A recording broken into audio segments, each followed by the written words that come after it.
Bij deze sloot hier achter me staat heel veel moeraspirea. Moeras, dat wil eigenlijk zeggen dat het een plant is die van water houdt. En spirea, die naam heeft deze plant gekregen omdat het spiraalvormige zaden heeft. En het leuke is, als je het woord spirea door elkaar husselt, dan krijg je bijna het woord aspirine. Aspirine is de voorloper van ons huidige paracetamol. En die is vernoemd naar deze plant, want hier zit een stofje in met een pijnstillende, koortsverlagende en bloedverdunnende werking. En het mooie van deze plant is dat hij niet alleen de pijn stilt, maar ook de oorzaak aanpakt. Wanneer je bijvoorbeeld kijkt naar reumatische klachten, dan zijn het vaak klachten die veroorzaakt worden omdat het bloed te veel afvalstoffen bevat. En ik vergelijk het zelf altijd met een kopje thee. Gooi er een paar suikerklontjes in en het suiker wordt opgelost en je blijft een vloeibare thee houden. Maar als jij 20 suikerklontjes in een kopje thee gooit, dan krijg je allemaal kristalletjes. Want op een gegeven moment is dat water is verzadigd en dat kan niks meer opnemen. Dat werkt ook met je bloed. Jouw bloed vervoert heel veel stoffen en op het moment dat het te veel stoffen in zich heeft, kan hij het niet meer opnemen en ontstaan er allemaal kristalletjes. En die dumpt jouw lichaam eigenlijk in je gewrichten. En dat kan de oorzaak zijn dat je pijnlijke gewrichten krijgt. Nou, wat doet dan die moeraspirea? Die stimuleert je nieren en die zorgt ervoor dat al die kristalletjes afgevoerd worden, waardoor dus de pijn afneemt, maar ook de oorzaak. De plant heeft een hele karakteristieke geur, een beetje amandelachtig. Er wordt limonade van gemaakt. Zelf doe ik het graag in een kan met koud water. En dan laat ik het een paar uur staan. Niet te lang, want dan vind ik het te sterk. Dan wordt het een beetje medicijnsmaakje, vind ik. Maar als je hem 2 uurtjes of zo erin laat staan, krijg je een heerlijk water. Je kunt zowel thee van de plant gebruiken als tinctuur. Dan zijn de inhoudstoffen in alcohol opgelost. En het is soms wel eens persoonlijk. De een reageert beter op thee en die vindt het ook makkelijker om te maken. En de ander gebruikt liever tinctuur. Dus dat zou je even uit moeten proberen. En als je echt een hardnekkige klacht hebt, dan moet je het wel 3 keer per dag een paar weken achter elkaar innemen. En ik raad altijd aan na 3 weken even te stoppen. Eventueel ga je over op een ander kruid en dan een maand later kan je de kuur desnoods weer herhalen.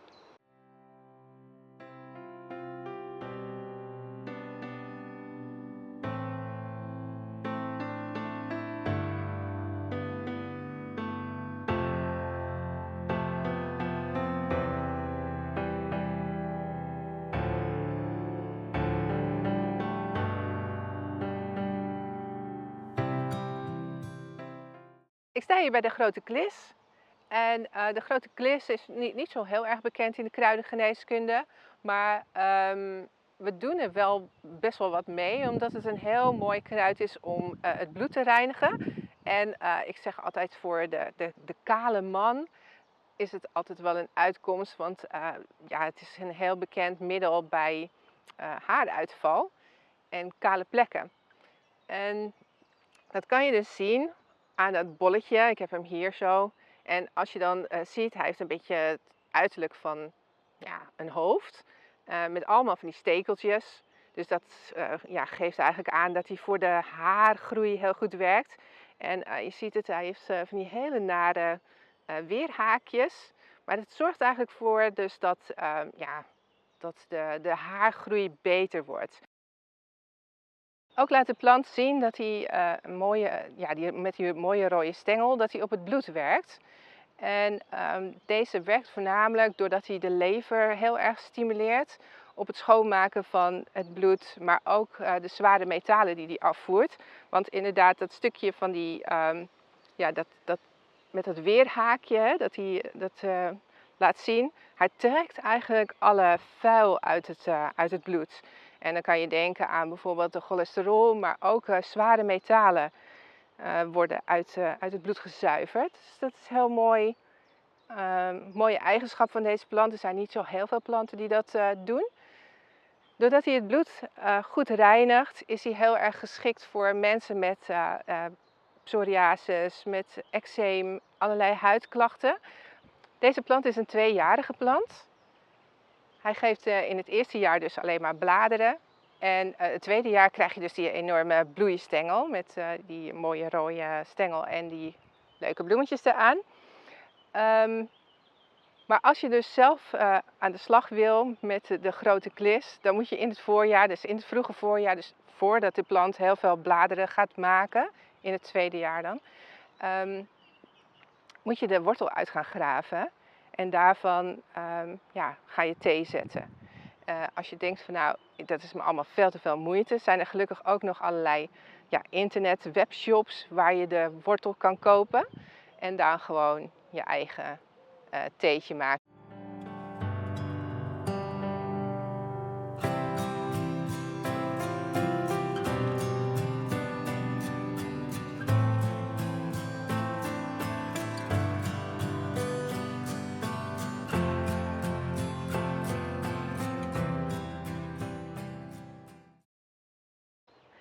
Ik heb een plant van thuis meegenomen. Die heb ik vanmorgen even uit de grond gehaald. Omdat ik dit een hele waardevolle plant vind. Maar bij ons in de buurt nog nooit in het wild gevonden heb. En dat is zo jammer. Terwijl als je hem in de tuin hebt staan, dan doet hij het best wel. Wij hebben hier kleigrond en hij verspreidt zich best wel. Het is de ijzerhard. En die naam die kennen jullie misschien wel. Want er zijn meerdere soorten ijzerhard. De Latijnse naam is verbena. En de citroenverbena is vooral een hele bekende. Maar je hebt ook een tuinverbena, een hele mooie paarse bloemetjes heeft die. Dat is wel familie, maar dat is niet de plant die je nodig hebt voor de geneeskracht. Dan heb je nodig de Verbena officinalis. En de officinalis, dat verwijst dan weer dat het een erkend geneeskruid is. Deze plant die werkt vooral op de geest. Het helpt bij wanneer je je te druk maakt. Wanneer je veel zorgen hebt, wanneer je ergernissen hebt, boosheid. Van binnen doet het van alles met je. En wat gebeurt er dan? Dan ga je spieren vastzetten. En vooral van je schouders, van je nek. En dan stroomt het bloed er niet goed meer door. En dan krijg je last van nekpijn, hoofdpijn, schouderpijn. Nou, ik vind zelf dat dit kruid een van de beste middelen is die dan werkt. Want wat doet deze? Deze ontkrampt de achterhoofdzenuw. Dat is die loopt hier achterlangs. En die ontkrampt de spieren. En wanneer je deze gebruikt, dan gaat al het bloed weer beter stromen. Je krijgt minder spierpijn. Maar hij werkt ook op de geest. Je kunt er beter van slapen. En vroeger was het een heilig kruid. Men maakte er bezempjes van. En daar veegde men de altaren mee schoon. Want men zei, het verbindt je met de goden. En de goden die vertellen jou wat je moet doen hier op aarde en waarom je leeft. Dus deze plant geeft jou bezieling. Dat het jouw leven hier op aarde nut krijgt als je weet wat je hier moet doen. En daarom werkt het ook bij slapeloosheid. Maar ook bij allerlei nerveuze klachten. Als je steeds maar hoest van nervositeit of duizeligheid. Dat je gewoon niet weet welke kant je op moet in het leven. Alleen het nadeel is dat deze plant ten eerste moeilijk te vinden is. En ten tweede heel erg bitter is. Hij is gewoon echt niet lekker om thee van te zetten of om te eten. Daarom wordt hij vooral gebruikt als tinctuur. En die tinctuur heet dan verbena. Je kunt wel thee vinden van verbena, maar dan krijg je dus de andere soort, de citroenverbena. En die is dus heel erg lekker.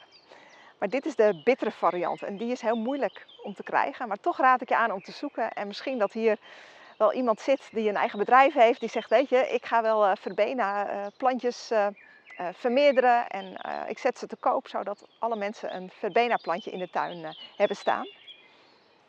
IJzerhard, de naam zegt het al, de naam ijzer, het is een heel versterkend kruid. Er zit ook heel veel ijzer in. Dus bij bloedarmoede, als je ziek bent geweest, flink ziek bent geweest of wanneer je bevallen bent, is het allemaal heel goed om dit kruid in te nemen om weer op krachten te komen. Alleen het nadeel is, het stimuleert echt je lichaam en daardoor mag je het niet te lang gebruiken. Dus er wordt echt aangeraden 3 weken en dan stop je weer een tijdje. En dat geldt ook als je het gebruikt voor hoofdpijn, nekpijn, slapeloosheid en dergelijke. Dus maximaal 3 weken gebruiken en dan ga je op zoek naar een ander kruid desnoods met een soortgelijke werking.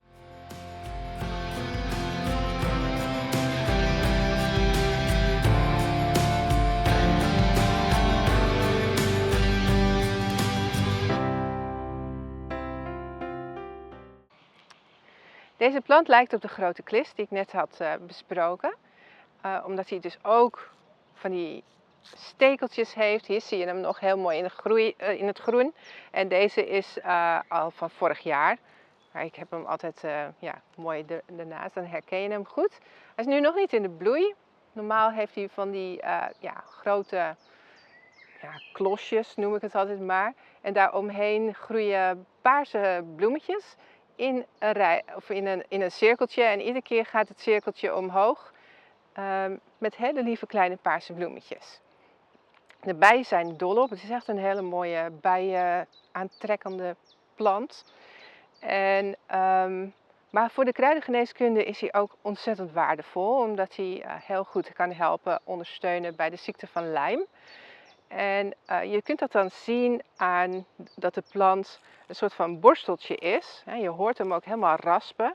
Als je de lijmbacterie, of de spirocheet heet het eigenlijk, een beetje kent. Dat is een hele gluiperige, die gaat in het weefsel zitten. Dan maakt hij een soort van dekseltje, dat hij dus eigenlijk niet meer herkend wordt door het immuunsysteem. En graaft zich dan in het weefsel. En daarin doet hij eigenlijk allerlei vervelende dingen, waardoor mensen zich behoorlijk ziek kunnen voelen.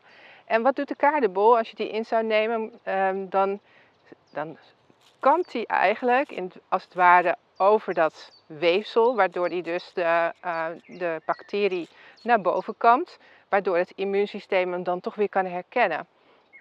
Bij de ziekte van Lyme is het wel heel erg belangrijk dat je dit kruid gebruikt onder professionele begeleiding, omdat soms als je er zelf mee aan de slag gaat, dan kun je dus juist heel erg ziek van worden. Want wat de ziekte van Lyme, of wat de Lyme-bacterie doet, is als je hem deze heel hoog gaat doseren, dan schrikt hij zich een hoedje, gaat allerlei gifstoffen uitstoten, waardoor je heel erg ziek kan worden. En dan denk je, nou, dit werkt niet. Dus dan stop je ermee. En dat is natuurlijk ook de bedoeling wel van die bacterie, want dan denkt hij, nou, dan kan ik me weer rustig verstoppen. Wat je moet doen is hem heel langzaam opbouwen. Dus bijvoorbeeld 3 keer 5 druppels een week lang en dan 3 keer 10 druppels een week lang. En dan bouw je hem langzaam op, zodat die bacterie eigenlijk niet in de gaten heeft dat hij aangevallen wordt. Hoe kan je deze nou ook gebruiken? Je kunt het eigenlijk niet eten, want het is heel erg bitter. En er zitten allemaal van die hele nare doorntjes aan de onderkant. Dus echt een blaadje in de salade is niet echt een aanrader. Ik heb als leerlingen laten proeven en die liepen de hele tijd met een bittere smaak in de mond. Dus het is niet zo aan te raden om dat te doen. Maar ook deze is een 2-jarige plant. Die ga je oogsten in het 2e jaar. Heb je de wortel ook bij nodig. En daar bijvoorbeeld thee of tinctuur van maken. Het is ook niet zo heel erg lekker. Maar goed, aan de andere kant, als je een ziekte hebt, dan wil je ook wel ervan af. Dus dan moet je het maar zien als een soort van medicijn. De kaardebol wordt ook wel als een vleeseter gezien. Hij heeft hier zo'n heel mooi bakje gemaakt van zijn blaadjes. En daarin valt natuurlijk regenwater en dat bewaart hij daar. En dan lokt hij daarmee insecten naar zich toe. En die vallen dan in dat water. En de plant stoot een bepaalde stof af. Die zorgt ervoor dat de insectjes verteerd worden. Dus de eiwitten van die insecten loslaten door het verteren. Die heeft de plant eigenlijk nodig om groter te worden. Dus het is eigenlijk een soort van half vleeseter.